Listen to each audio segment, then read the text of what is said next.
and I'm a third-year medical student and Peach State Scholar at the Medical College of Georgia. Awesome. So tell us a little bit about why you decided to go into the Peach State Scholar program. Yeah, so I decided to go into Peach State Scholars because as a rural person myself, I grew up in Tifton, Georgia. It's a very small city, and even the surrounding counties, it's a very rural area. And so it's kind of the environment and the lifestyle that I've always enjoyed and always been around. And so coming into medical school, I just wanted to come back and have an opportunity to serve the people that kind of grew up around.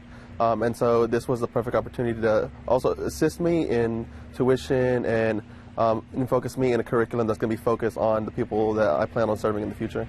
Awesome. That was perfect right there.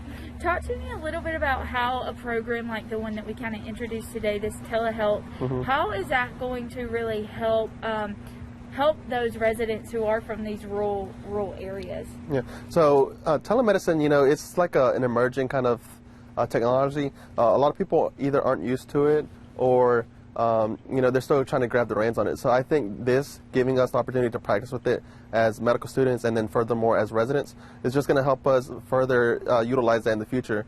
And kind of like as we heard today, it just allows both people from rural counties to get that specialized care, but also help maintain the patients in the rural counties from which they're from. Ultimately serving the hospitals here so that we can able to keep some of that patient here. I gotta redo that one. You're good. So, can you repeat the prompt for me again? Yeah.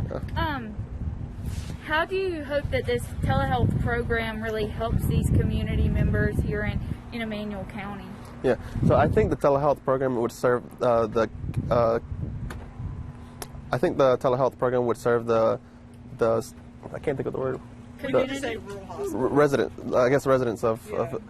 Yeah, I think the telehealth medicine program would help the residents of Emmanuel County just because it allows the patients to stay here in the county that they're from, something they're used to, allow them to be with family members and the support system they need, but at the same time have access to specialized care and you get the ultimate high quality care that you would get any tertiary county hospital like Augusta University. Yeah, what are you looking forward to learning through this telehealth program and kind of the partnership that MCG has with Emmanuel Hospital here? Yeah, so I think one of the biggest challenges with rural hospitals is that especially most residency programs, especially like Augusta University, are at these tertiary hospitals where they have access to all these resources, access to all these specialists. But then once you have these graduates that come out and they decide to work in a rural hospital like Emmanuel County, it becomes a little bit more difficult because now they're faced with some scenario that they're not used to. And so I think this opportunity to have this longitudinal program to kind of help train in a county like this just helps us both utilize telehealth medicine, but also get used to the resources or lack of resources that they may encounter with once in practice. Awesome. I think that's everything, Luis, but did I miss anything? Anything else? No, I don't think so. Awesome.